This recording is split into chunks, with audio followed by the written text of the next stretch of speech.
mihlambi yezinkomo nabantu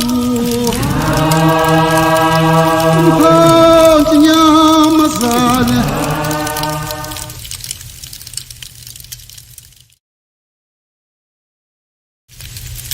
mihlambi yezinkomo nabantu umkhonto inyamazane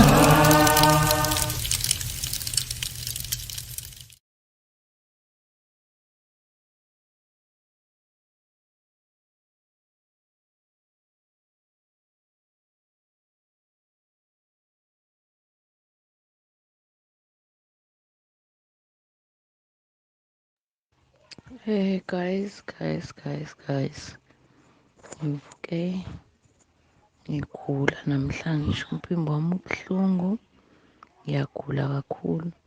Kodwa kunomyalezo obalulekile fanele ngiwudlulise kubo bonke abantu engibajwayele before nje ngize ngiyoba ne-interview nama-radio stations. Ngicela ukunazisa la nanku umbono. Kuthiwa ngitshele bonke abantu, every household abanabantu besifazane. Uma engekho umuntu wesifazane lapho, kuthathwa ingane encane noma intombazane ngoba kufuneka umuntu wesifazane. Umuzi nomuzi fanele ugaye utshwala. Megalo butshwala bufakwe okhanjweni buyiswe emanzini. Kuphathwe amashumi awu-7 kuyocelwa intethelelo kuNomkhubulwane, inkosazana yamanzi, mother of nature. Kuyokhulunywa naye. Ufike lolu khamba before ulithele emanzini, ufake la mashumi awu-7.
Hayi bandla.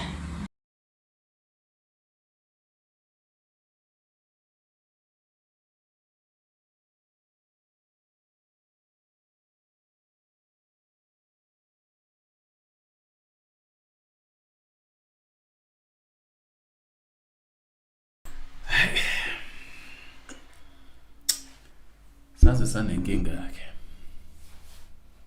Sinenkinga abantu bakithi. Ende futhi. Ayidlali inkinga yethu. Yinde kakhulu. Hayi. So kahle lo mntwana uthi hambani niyokwenza ama rituals. Nigaye nithatha amashumi awu-7 niyothele nithandaza inomo. Hayi bandla. Hayi kunzima. Angifuni ungasho, ngifuni ungasho. Hayi bandla. ake siqhubeke simuzwe ukuthi uthini kahle kahle. Shwelezwe kucelwe kuthiwa kuyacelwa kucelwa ulwaka lehle sonile kucelwe ngoba akekho ongaboni nengane iyabona ukuthi khona okungahambi kahle. So-ke akuliphupho umbono ngitsheliwe kuthiwa ngitshela abantu ngasho futhi ephupheni ukuthi abantu abazukungilalela kwathiwa ngikwenze kodwa mina ngoba umhlaba uzokhipha ulwandle kuthiwe June July ngathi uma ngibuza inyanga okuyiyona yona ngangatshelwa ulwandle kuthiwe June July ngathi uma ngibuza inyanga okuyiyona yona ngangatshelwa. Kwase kuphenduka kuba yiphupho futhi manje. Hayi.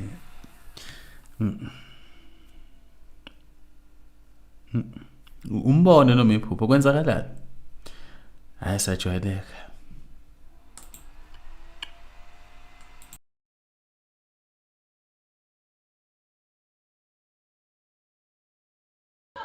Inyanga eqondile phakathi kwaJune noJulayi mhla ka-5 ulwandle luyophuma ngaphandle luzoqoqa ngoba kuthiwa kunenkosazana yamanzi yaseKapa ethathwa abantu ngendlela okungeyona abayidobile basebenzisa amafutha ayo.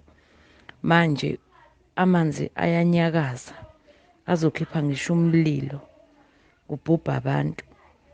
So-ke ngicela nigaye utshwala ngoLwesine ngo-5 ey'ntatha wonke umuntu ahambe nokhamba ayolwandla. Akekho ozobe egqoke ibhluwe umfaniswano wabesilisa obegqoke umuntu bekhombisa ukuthi ba abantu besifazane.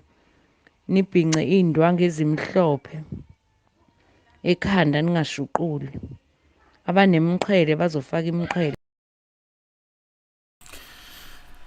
Yebi baba savelelwa. Amanzini solwandle ulwandle lizongena ngicabanga ukuthi sake sayikhuluma lento I think more than 3 years ago ukuthi ulwandle lizongenisa kodwa akuhlangene namanoma. Sazi ukuthi bakuthathaphi lokho ukuthi kuhlangana namanoma lokho. We spoke about Itheku Elisha. Anyone can go ahead and check that one. Hey, hayi. Siphuzele isiqatha phela la manje. Abangenayo bazohamba nje ngekhanda. Akekho abazohamba ngama-weave. Uzoya ngenature yakho ngey'nwele zakho. Niye lapho nifike niyofaka layo marandi lawa ama-7 emanzini ebese niyathela lolu khamba ulithele emanzini ebese ubuya namanzi olwandle noma womfula noma weziba noma wempophomo lokho kuseduzane nawo bese ubuya nakho bese niyageza nonke ekhaya nichathaze emanzini enizobe nigeza kuwona. Ngiyadlulisa-ke loyo myalezo angifuni uba selfish ngawudlulisi kube imfihlo yami kuphela kodwa ngithi angitshele bonke abantu bonke-ke abantu enibaziyo nidlulise lokhu ongakwenzanga futhi ongakuboni kufanele akwenze akuyeke angakwenzi akunankinga. Mina ngiyadlulisa into engitshelwe yona ukuthi angitshela abantu benze kanjalo. Ngiyabonga nibe right niphile nikhuleke nihlale emkhulekweni.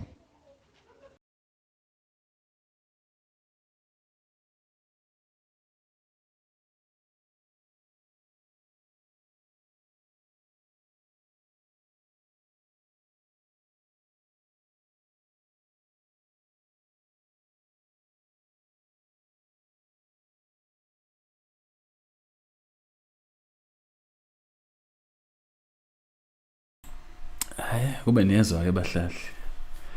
Lento engihlezi siyikhuluma la endlini ukuthi abantu badidekile manje.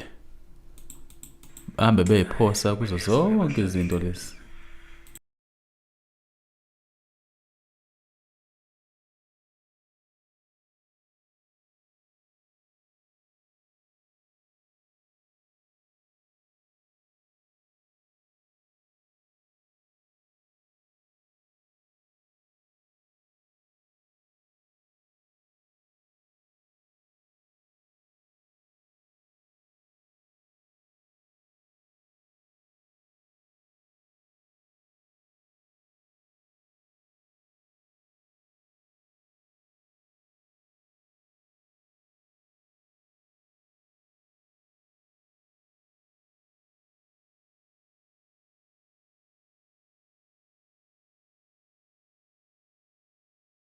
ase ngiphazamisa ke amanoma.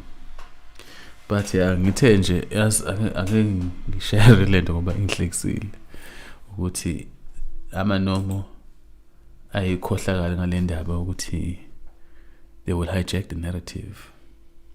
Njengoba usho nje emncadana ukuthi it's hijacking the narrative. It has nothing to do with amanoma. Ulwandle lizongena sizoba netheku Elisha. It has nothing to do with amanoma or anything like that. Angifuni ukuthi sikhohlisane ngoba I said this more than 3 years ago, and in fact it has nothing to do with June or July either. It could happen anytime. Could happen this year, could happen the year after that, could happen tomorrow. So angazi ukuthi ke lama nomo njoba emkhohlisa ugele nje aqonda ukuthini. Kodwa ke ngiyayibona mina ukuthi injongo yawo vele is to hijack the narrative ukuze abantu bengezwe masisho ukuthi lento yabo yokwakha ogwini kumele bayiyeke. Abantu abasogwini kuyoba kuhle kubona ukuthi they move upstream. I mean up the escarpment. I think I did say that and specify it in that video where I talk about Itewu Elisha. It's definitely going to take place. It has nothing to do with Zikanomkhubulwane. Into engixakayo ukuthi uZikanomkhubulwane ke uthi sizohlusha kangaka sihlusha belungu ekhona. Uma enolaka lingaka lokumukisa ubehleleleni ngabamukisi indlela sonke lesikhathi. Ubelindeni, bekulindweni kahle kahle. And futhi i-devastation yakhona igxile ngapha ngakuthini. Yini ubelindeni sonke lesikhathi lingaphakama ulwandle. If it's Zikanomkhubulwane ngoba phela kade namqala niyamazi nihamba nithathe intombi zeni yomsinyala nithi niyotshala laphana komgungundlovu. Nitshala insimu kaNomkhubulwane, but ubelindeni ugele this whole time. Bekumele kulindwe bani kahle kahle ngoba phela bendinga ukuthi asukumanulelwe noma utholakala kuphela mase kufanele nizo scamwa, nizokhohliswa, nizokwenziswa imikhuba engathi shu lebutshwala nebugayayo la nokuthelelo futhi nje mina ngazi kuyasamaneka. But ke ngiyazi ukuthi vele sebekhona ababhizi bahlanganyela bahlela bazogibela amabhasi kunikelwe eThekwini olwandle. Engathi ke lezi imambe egcwele lapha zingakenya 1 or 2 khona abantu bazoyeka ukuphapha. Hlukane nje nokuphapha. Kuyakho umuntu onithumela lapha anihlaleni emakhaya. Ningaloku nenza lezi zinto zenu ngoba iyona emkhuba le esenzela izinto zibe worse. Hlukanani nokukhonza amanomo. Akene uhlala emakhaya enzindle ngicabange kahle.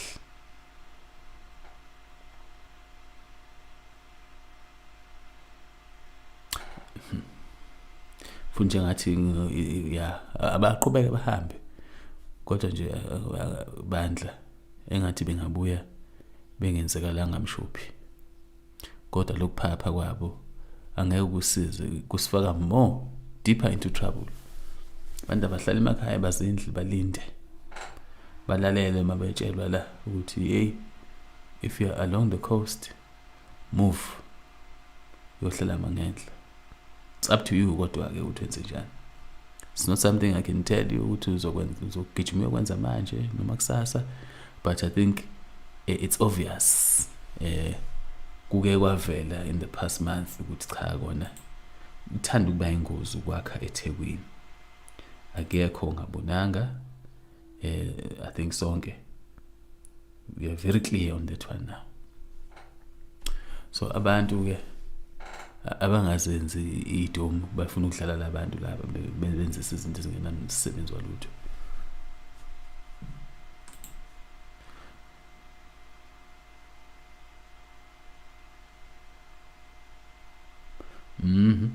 vele bafuna unifaka ama-convenience and manje yabona ukuthi senikhipha injalo wesimelana. They want to put you back into this covenants esilwa nawo. Mele lokwenza ivumelwano ezingasile lapha.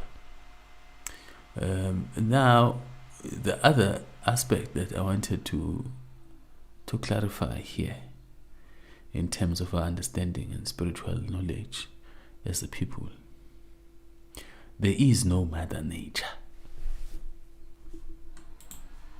No mother nature. Nature is not feminine in energy. There's no mother earth. The earth is not feminine in energy.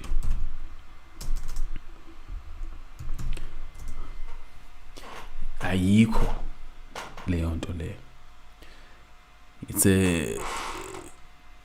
It's an idea enayidayiselwa eHollywood. Nabathakathi bakhona bapractice i-Wicca magic. There is no feminine aspect of nature. Ayikho. In actual fact, the ancient wisdom is very clear on this one. The aspect of the earth and its physicality is masculine in its energy. Now, let me show you what I mean by this. Khona sizoba clear ukuthi sikhuluma ngani. Sikhathele la bantu beloku besibhedela la bezenza expect la bafuna mother nature. There's no mother nature. Nature is not feminine in its expression. Kaze. If I want to show you here ukuthi exactly what I'm talking about. Where is this? Let me get this picture up here. Let me share my screen.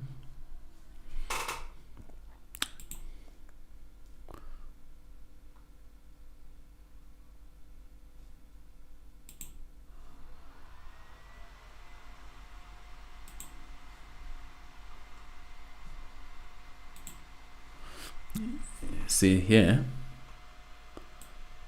the ancients were very clear about this thing of nature. If you can see clearly, lapha in this image of this goddess, the sky goddess and the Father Earth, you realize ukuthi when it comes to nature, you see there's a man with unenwele zikatshani lapha nenhlabathi emzimbeni. Sometimes they will depict him with an erect penis. Nange ngaphansi kwamama. Umama is the personification of the celestial energies. Imkhathi nezinkanyezi. Ifirmament is bhakabhaka. You see, whereas the aspect of nature, the earth, the green stuff, izitshalo, indalo, konke these physical aspects, it's masculine. I think even Ubramuthwa would talk about ubaba wenu, the great tree. Baba wenu being the great tree, which is, you could call it Father Nature. So angazi lento yena Mother Nature ukuthi nithathaphi. The great tree who captured umama lo wamshaya ngegabadi wagenqika phansi and then was hlanganisa naye, and he gave birth to what we call now nature, the earth.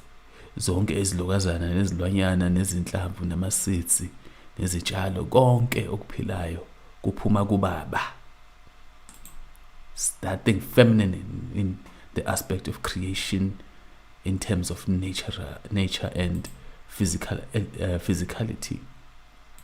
The only time where there's a feminine energy is when now we are talking about celestial and primordial things. Umkhathi. That is what's feminine in creation. But ngifuna nje ukusheshe ngicacise because yabona bazoloku benikhohlisa la befuna uku-appeal to your other sense ukuthi hayi nomkhubulane uMother Nature akho Mother Nature ekho futhi ngeke abe khona ngoba that one is a masculine energy ubaba wena. In fact, even that picture for that matter is very clear ukuthi it's more of a creative dance.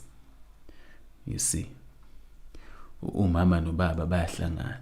She is the sky, the moon and the stars, and he is the earth, the physical state of being. You see, sometimes they'll even depict ukuthi there are other aspects that will be propping up umama though, as she is the firmament in the sky. So that concept of the pillars that keep the firmament up there. But ngifuna ukugxila kakhulu kuleyo ukuthi no. When you are talking about Mother Nature, suken better, because there's no such a thing, unfortunately. You see, the dance of creation ime kanjalo, the creative spark esakhayo esidalayo sekubaba, unfortunately, and that's just a fact. I mean, you see ukuthi indoda carries the seed, yabo. Now vele, when you look at the universe and its structure and its firmament, you would assume ukuthi yazi, when you go out there in space behaves like a womb for all these planets and things. You see, it contains, all these things are contained. But when you talk about in nature, you are talking about a masculine aspect.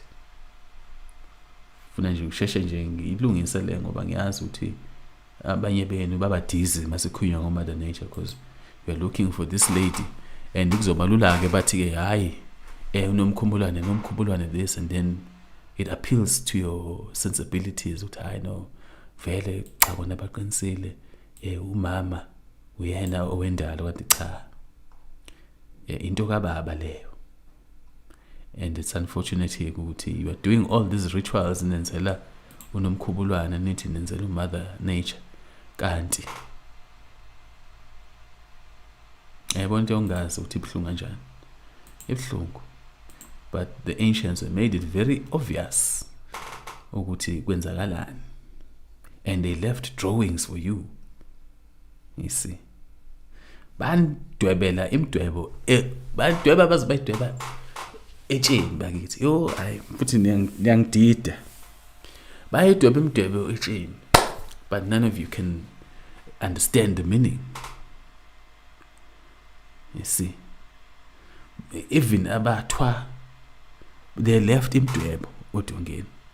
None of you understand the meaning of those things. Kinga yabantu le. Angazi ukuthi kudingeka ukuthi nidle lephi ikhambi ukuze niphaphame nizibuka izinto njengoba zenjalo.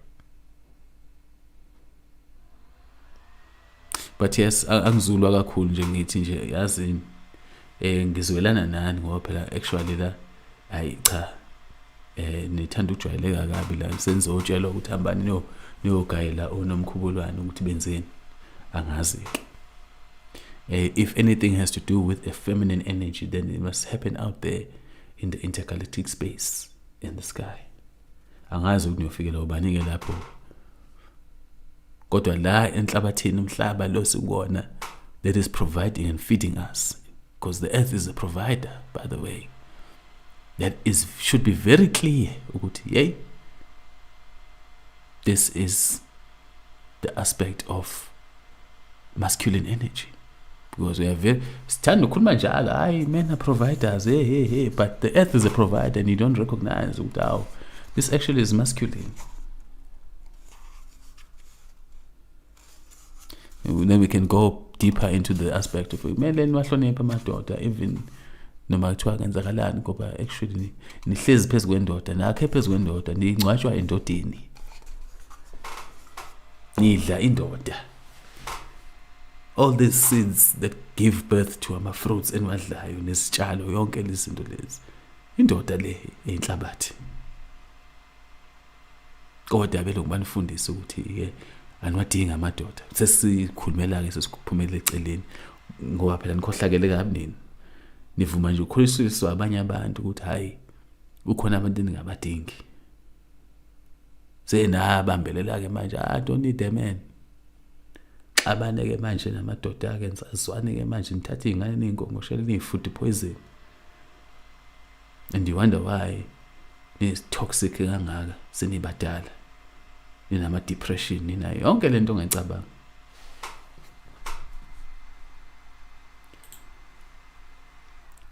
masculine energy that is nature qedile mina lapho ngiqedile ngani ambaneke niqhubeke nosuku abakini nosuku leni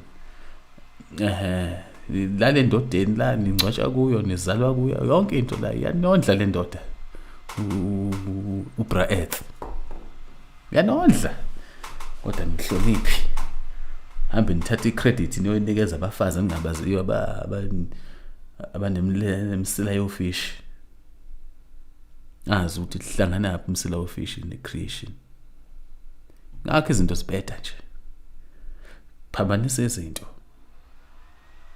qhamukeke laba-ke banihlangani phele ngani futhi ngeke ngibe shocked if we find out ukuthi that whole thing Zikanomkhubulwane and that whole thing of the lady of the lake Kameline le could be one and the same person. Upside down consciousness. And see lapha maqwebe. Upside down consciousness. Bheke phansi. You see. But that's what we're dealing with.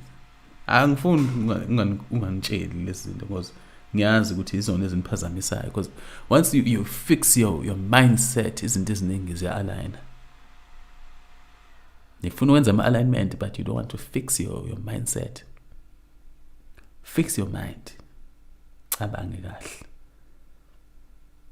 Be clear.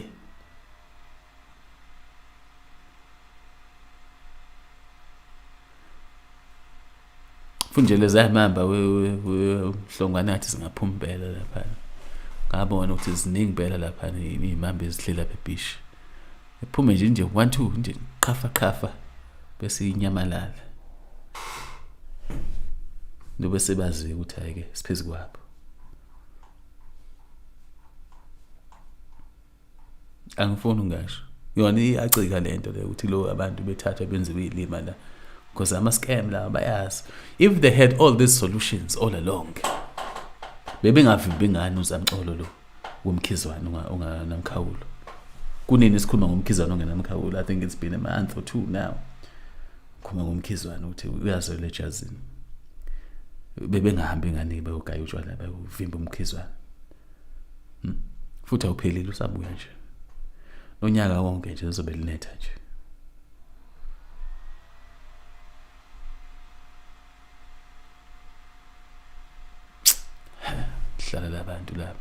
If they had all these solutions, bebehlesiphi.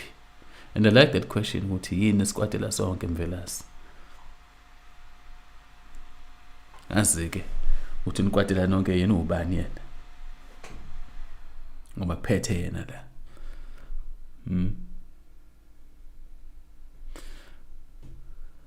Mithaba. Niqhubekene belosuku oluhle. Ningavumi nje ukusanganelwa. Nihlalele emakhaya nimeditathele nibhekele lapha umama sky la engakhona ukuthi mama siyezwa la kuthiwa swaba mother nature's team uzobe semchazela nimbongeke ubaba wenu uearth ningakhohlwa ukubomba ubaba wenu nimbonge uyanondla le ndoda futhi ayikhuluma isho lutho ayifani nathi yabo nje besikhuluma nje samadoda la sinibangela isicefe yena uyithulele nje nimbonge baba wenu hamba nohlako lapha ntshale akasho lutho niyatshala kumile nihle nifuna amagolide hayi niyakha amagolide lapha nenze into zenu nifuna insimbi niyayithola insimbi baba wenu animhloniphi kodwa animrecognize hambani yobonga baba wenu